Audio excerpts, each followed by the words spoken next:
इसने क्या? सीधा करो खदीजा इसको। सीधा तो बैठो। टेढ़ा कर। हे डांडी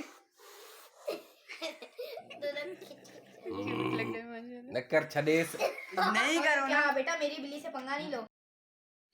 जनाब सैटरडे का दिन था और हम लोग जो है तैयार हुए नीचे बाबा आए इनके पिक करने के लिए और हमें जाना था हॉस्पिटल। पिछले 2 हफ्ते से मेरे दांतों में पेन चल रहा था और इसके अलावा साथ के दांत जो है वो भी हमें चेकअप करवाना था। उसके दांतों में सच तकलीफ़ तो कोई नहीं थी अल्हम्दुलिल्लाह, लेकिन ये है कि उसके दांत जो है प्रॉपरली क्लीन नहीं होते, मतलब येलो कलर के हो गए हैं। तो बस हम हॉस्पिटल पहुँचे और हॉस्पिटल पहुँचने के बाद जो है मैंने अपना नंबर लिया। मैंने जो है मेरे दांत का एक्सरे भी हुआ और इसके अलावा जो है डिफरेंट ओपीडीज़ थी। तो मैंने साथ के बाबा से कहा कि आप जाकर जो है साथ को दिखाएं, मैं अपना दिखाती हूँ ताकि एक ही टाइम पे हम दोनों फ्री हो जाए। अस्सलाम वालेकुम, कैसे हैं आप लोग? होप करती हूँ बिल्कुल ठीक होंगे। मैं बिल्कुल ठीक हूँ अल्हम्दुलिल्लाह अल्हम्दुलिल्लाह। और अभी मैं हूँ हॉस्पिटल में, और हॉस्पिटल में इसलिए हूँ कि दांतों का कुछ मसला था मेरे, वो चेक करवाने थे और साथ के दांत भी चेक करवाने थे। अभी ये मेरे एक्सरे हुआ है मेरे दांत का, और जो अपॉइंटमेंट मिली है मुझे वो 4 की मिली है। और आप लोग सुनाएं कैसे हैं, कमेंट्स में ज़रूर बताइएगा। और कल वीडियो नहीं बना सकी, कुछ तबीयत ठीक नहीं थी, तो मैंने सोचा, फिर ये गलत बात है कि जब मैंने अपने आप से चैलेंज किया है कि मैंने कुछ भी हो जाए वीडियो डालनी है, आपसे बात करनी है, और मुझसे कल ये नहीं हो पाया, इसके लिए आई एम सॉरी। और अब कोशिश होगी कि इंशाल्लाह जो है वो आपसे बात हो जाए। और अभी हॉस्पिटल से फ्री हो गए और मैं यहाँ पे अपना दिखा रही थी, और साथ के दांत जो है वो उनके बाबा दिखा रहे थे, और ये लोग अभी पता नहीं कहाँ हैं। मैं इनको कॉल करती हूँ और फिर चलते हैं। जनाब हॉस्पिटल से फ्री होने के बाद हम रवाना हुए मेरे हस्बैंड के दूसरे घर में, जहाँ पे हमने जिंजर को उठाना था। जिंजर मेल किटन है हमारा, जो मेरे हस्बैंड के दूसरे घर में होता है, और फीमेल हमारे पास है जिसका नाम कुकी है, जिससे आप लोग मिल चुके हैं। उसको हमने पिक करना था, घर लेकर आना था, क्योंकि बच्चे उसको बहुत मिस कर रहे थे। बहुत क्यूट है माशाल्लाह से, बहुत प्यारा है, हमें बहुत ज़्यादा अजीज़ है, और वीकेंड्स पे हम उसको अपने घर लेकर आते हैं। भाई इसके 4 दांतों में जो है वो क्या है, कीड़ा, कीड़ा आया है और स्केलिंग होगी, और डॉक्टर ने बहुत ज़्यादा सफाई रखने का कहा है, वरना बाकी दांतों में भी मसला हो सकता है। तो अब आपने क्या करना है? खाना खाने, कुछ भी खाने के बाद कुल्ली करनी है और सही से ब्रश करना है। हाँ, और एक दफ़ा तो लाजमी ब्रश करना है आपने, ठीक है। और उसके बाद आपके दांतों की सफाई भी होगी ना?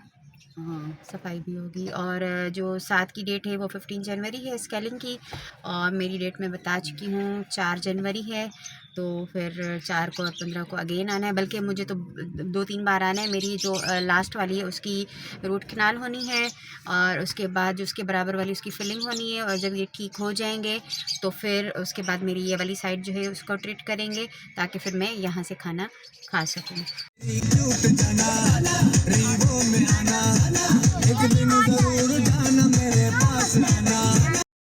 इसने क्या? तो जनाब कुकी तो हमारी घर पर ही थी, इसको हम घर पर छोड़ कर गए थे, और जिंजर को हम जब लेकर आए तो छोटी मोटी उनकी क्यूट सी लड़ाइयाँ शुरू हो गई एक दूसरे के साथ। बहुत ज़्यादा जो है गुस्से में एक दूसरे के साथ मस्ती कर रहे थे, और बच्चों ने बहुत ज़्यादा एंजॉय किया उन दोनों को, और बहुत ही क्यूट है दोनों माशाल्लाह से। और बहुत प्यारी चीज़ होते हैं ये, जब तक हमारे पास नहीं थे, हमने नहीं पाले थे, हमें अंदाज़ा ही नहीं था कि ये इतनी मोहब्बत करते हैं, इतने क्यूट हैं माशाल्लाह माशाल्लाह से। और बहुत ज़्यादा अच्छा, अब जिंजर जो है ना जा चुका है, और ये जहाँ जहाँ वो बैठा हुआ था ना वहाँ इसको ढूंढ रही है, सूंघ रही है जाके उन डिफरेंट जगहों पे जहाँ पे वो बैठा हुआ था। कुकी दरा। तो जनाब बहुत बिज़ी रहा आज का दिन, और ये कुकी है, और जिंजर जा चुका है बाबा के साथ, और बहुत मज़ा आया आज। तो काफ़ी टाइम के बाद हमारे पास जो है जिंजर आया। और इसके अलावा जो अब मैं बात करना चाहूँगी वो ईशल के हवाले से बात करना चाहूँगी कि देखो, अगर आपसे मेरी बात हो जाती ना, तो फिर और ज़्यादा अच्छा था, लेकिन आपने कहा कि आप इंस्टाग्राम पे नहीं हैं, आपसे मेरी फ़ोन पे या किसी तरह बात नहीं हो सकती, तो मैं यहाँ पे आपसे बात करना चाह रही हूँ कि देखें, ज़िंदगी में आगे बढ़ना पड़ता है, मूव ऑन होना पड़ता है।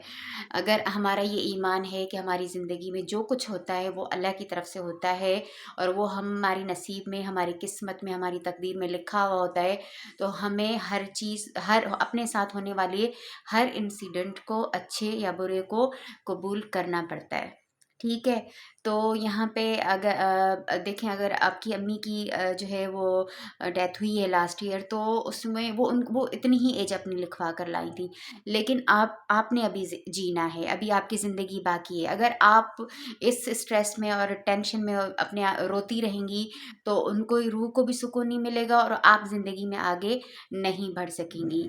तो मेरी आपसे ये रिक्वेस्ट है, मुझे पता है आप मेरी वीडियो ज़रूर देखोगी, कि देखो, ज़िंदगी में मूव ऑन होना पड़ता है अपने लिए, और बाकी आपसे इर्द गिर्द जुड़े जो दूसरे लोग हैं उनके लिए आपको जीना पड़ता है और खुश रहना पड़ता है। आप खुश रहना सीखें, स्माइल करें अच्छी सी, प्यारी सी, और मुझे कमेंट्स में ज़रूर बताइएगा कि आप हैप्पी हैं, आप खुश हैं, जो कुछ हुआ वो अल्लाह ताला की तरफ से था और वो होना था। ठीक है? अगर आप अपनी अम्मी की बात कर रही हैं ना कि लास्ट ईयर वो आपको छोड़ के चली गई, तो मैं अगर आपको अपनी एग्जाम्पल दूँ ना, तो आप हैरान रह जाएंगी। लेकिन क्या करें, जीना छोड़ तो नहीं सकते ना।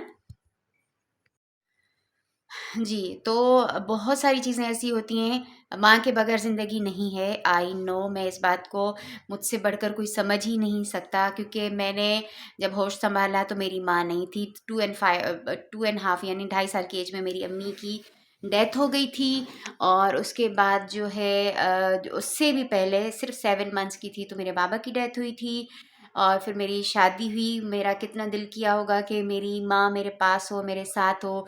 फिर जब मैंने फ़र्स्ट टाइम कंसीव किया, तब मैं इतना मिस किया अपनी अम्मी को। फिर जब डिलीवरी हुई तब मैंने इतना मिस किया अपनी अम्मी को। फिर उसके बाद जो है जब मेरे हस्बैंड ने अपने सेकंड निकाह का बताया, तो मैंने बहुत मिस किया अपनी अम्मी को।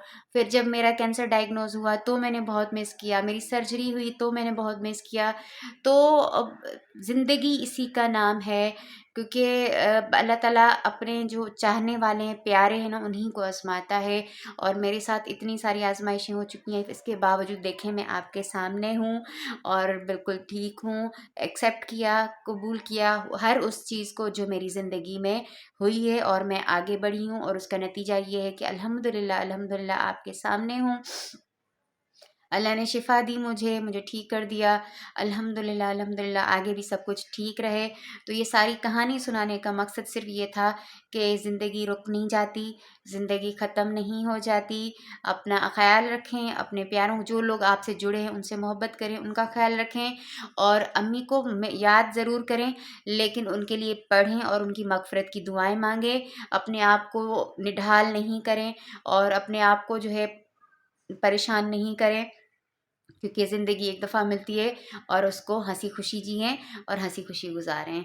तो बस आज का जो मेरा ये मैसेज था ईशल आपके लिए था, और मुझे ज़रूर कमेंट में बताइएगा कि आपको मेरी बात सुन के कैसा लगा, क्योंकि वो कहते हैं ना कि दूसरों के दुख सुन के अपना दुख हल्का लगने लगता है। तो हर इंसान के साथ कोई ना कोई प्रॉब्लम है, कोई ना कोई चैलेंज है, कोई ना कोई परेशानी है, बस सिचुएशन डिफरेंट होती है, लेकिन हर किसी के साथ कुछ ना कुछ होता है। लेकिन उस कुछ ना कुछ के साथ आगे बढ़ना होता है, खुश रहना होता है, और अपनी ज़िंदगी जो अल्लाह ने हमें दी है उसको हमें पूरा करना है। स्ट्रेस, डिप्रेशन और टेंशन लेकर उसको हमने वक्त से पहले ख़त्म नहीं करना। तो अभी कुकी वहीं पे ही बैठी हुई है, अपनी सफाई में लगी हुई है। खदीजा से ज़रा बाहर है, साद उधर लैपटॉप पे बैठा हुआ है। आज आपसे अगेन मेरे बच्चों से भी मुलाकात हो गई। और अच्छा, अभी जो मैं गई थी वो मैं गई थी फिजियोथेरेपिस्ट के पास, क्योंकि मेरा ये जो सर्जरी वाला हाथ है ये बिल्कुल जैम हो गया था, फ्रोज़न में चला गया है, बहुत ज़्यादा इसमें पेन रहने लगा था। तो अभी मेरी जो है वो थेरेपी हो रही है डेली। कल भी गई थी, आज भी गई थी। तो अभी कुछ बेहतर है, इंशाल्लाह ठीक हो जाएगा। डॉक्टर ने कहा टाइम लगेगा लेकिन सेट हो जाए, क्योंकि ये वाला सर्जरी वाला हाथ ना इस हाथ की तरह प्रॉपर मूव नहीं करता। तो खैर वीडियो लंबी हो जाएगी, अपना बहुत सारा ख्याल रखिएगा, दुआ में याद रखिएगा। मिलते हैं नेक्स्ट वीडियो में। अल्लाह हाफिज़, बाय बाय कुकी से, अल्लाह हाफिज़।